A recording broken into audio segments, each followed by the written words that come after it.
The games you're about to witness are so addictive, they should come with a warning label.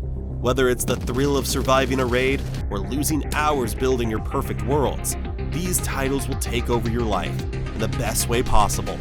Let's dive into the ultimate list of addictive games.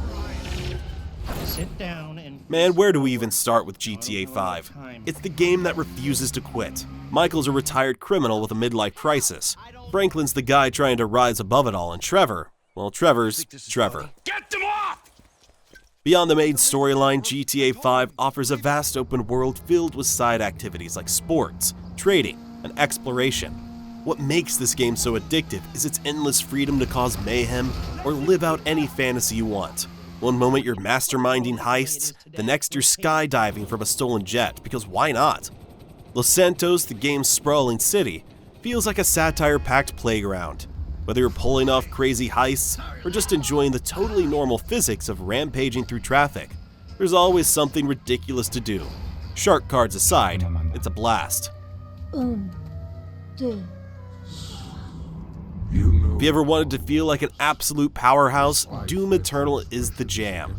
This game feels like surviving a metal concert while on fire. The Doomslayer doesn't do subtlety. He just rips and tears through hordes of demons with an arsenal that screams overkill. And those demons, they're the stuff of nightmares, or dreams depending on how you look at it. Despite the horror, the game's design is remarkably colorful and doesn't take itself too seriously. Few games make you feel as unstoppable as Doom games. The fast-paced combat is a heart-pounding dance of destruction. The game forces you to think on your feet, constantly juggling weapons, ammo, and health pickups. Each encounter feels like a puzzle. Solve it by ripping demons apart. Once you're in the rhythm, it's hard to stop. You don't play Doom Eternal, you become the Doomslayer. Opening the portal now. Oh boy, League of Legends. It's like that one friend who's super fun to hang out with, but also the reason your blood pressure is through the roof. The gameplay is a mix of strategic brilliance and utter chaos. Every match feels like an epic chess game, except all the pieces are arguing in chat. The addiction to League comes from its intense competitive edge. Every match feels like a fresh challenge, where your skills, strategies, and adaptability are put to the test. Winning a match, especially after a nail-biting team fight, delivers an adrenaline rush like no other. And let's not forget the champions. 140 plus personalities, ranging from adorable fluffball to this guy probably has back pain from carrying. It's competitive, it's addictive, and it's probably destroyed more friendships than Monopoly. Revelry? People having a good time? Well, sure then. In Hades, failure isn't just an option, it's the point. Every time you fall, you're rewarded with a little more story, a little more context, and maybe even a wink from Dusa. It's a game that makes death feel meaningful, which is fitting for something set in the underworld. The game is a roguelike, but it's not just about the runs. It's about the story you uncover each time you fail and try again. Each death brings you back to the House of Hades, where you will chat with gods, bond with your frenemies, and pet Cerberus, the best three-headed boy in all of mythology. Combat is lightning fast and endlessly customizable, with a mix of weapons and blessings from Olympian gods like Zeus, Athena, and Dionysus. The boons are like party favors from your relatives, except they make you ridiculously powerful. Want a build where your shield ricochets like Captain America on caffeine? Done. Prefer to turn your foes into walking poison bombs? Easy. The combat is flawless. The real magic is in relationships you build as you crawl your way out of hell, one attempt at a time.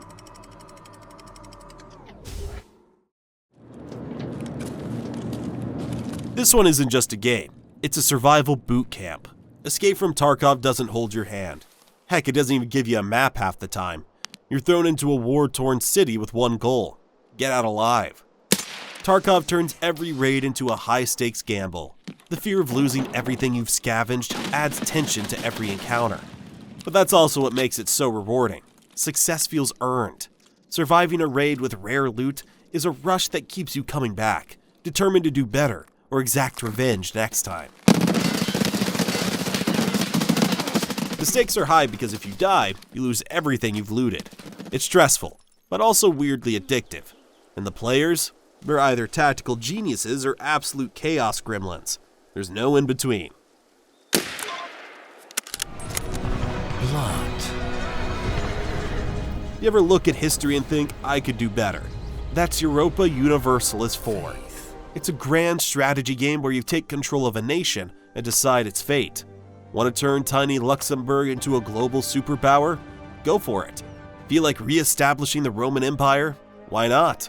There's something hypnotic about building an empire in this game, watching your tiny nation grow into a superpower. Through careful diplomacy and brilliant strategies, it's deeply satisfying. Just don't forget, alliances are like friendships. They'll betray you when you least expect it. If you have a Steam account, there's always that one random friend playing Universalis. Shout out to that guy. It's an addictive classic. World of Warcraft, the OG MMORPG. This game has been sucking people into Azeroth since 2004. Whether you're a Horde loyalist or an Alliance defender, there's probably no game more famously addictive. We've all heard the stories of people's unhealthy addiction to this game. Let's think about it. We probably all know at least one person with an addiction to the game. And the expansions? It's like getting a new season of your favorite show. Sometimes amazing, Wrath of the Lich King. Sometimes less so, Warlords of Draenor. But hey, the game's still alive and kicking after 2 decades, and that says a lot. Factorio is what happens when you take the phrase work smarter not harder and crank it up to the max. The entire game is about building a factory so efficient it practically runs itself. Sounds boring? Trust me, it's weirdly satisfying. The first time you automate something, you feel like a genius. The 20th time, you'll wonder how you became so obsessed with conveyor belts. Just watch out for the alien bugs. They're not fans of industrialization. I know people who have over 2,000 hours in this game, which goes to show how addictive it can be. I haven't picked it up myself, but let me know your thoughts in the comments if you have. A vibrant, Peaceful land that did not know cruelty. Minecraft is the ultimate sandbox, where the only limit is your imagination and how many creepers you accidentally let explode. Want to build a castle? Go for it. Redstone contraption that's basically a computer? Sure, why not? Minecraft is addictive because it's whatever you want it to be. You can lose hours building your dream world, exploring endless caves, or surviving the night. The game's simplicity is deceptive. There's always something new to discover or create. Add in the mods, multiplayer servers, and redstone mechanics, and it's easy to see why players keep coming back.